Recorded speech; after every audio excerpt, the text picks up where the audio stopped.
అలా నేను లిఫ్ట్లో నుంచి బయటకు వచ్చేసిన తర్వాత హైటెక్ సిటీ దగ్గర మెట్రో స్టేషన్ కిందనే ఉండి నేను క్యాబ్ బుక్ చేసుకోవడం జరిగింది. ఇక్కడ లెఫ్ట్లోనే తను నించున్నాడు. యాక్చువల్గా నేను తను కూడా ఈ వీడియోలో చూపిద్దామని కెమెరా తిప్పేలోపు తను నా వైపే చూస్తూనే ఉన్నాడు. అలాగా ఎందుకు నేను ఇంతలా వీడియో చేస్తున్నాను, ఎందుకు ప్రతిదీ పర్టికులర్గా నేను ఒక పర్సన్ గురించి చెప్తున్నాను అంటే, లేడీస్ కొంచెం కేర్ఫుల్గా ఉండండి. ఒక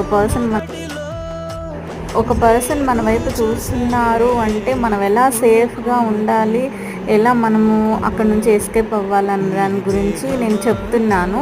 ఏంటంటే ఎప్పటికప్పుడు మనం ఫోన్ చూస్తూ మనం ఫోన్లో మనకు తెలిసిన ఓ పర్సన్తో మనం మాట్లాడుతున్నట్టుగా అట్లీస్ట్ యాక్టింగ్ అన్నా చెయ్యండి, ఓకేనా. నాకైతే బీభత్సమైన చిరాకు లేసిందండి. ర్యాపిడోస్ అసలు బుక్ అవ్వలేదు, చిరాకు ట్రాఫిక్ ఫుల్ చిరాకు లేసిందనమాట. ఓకే.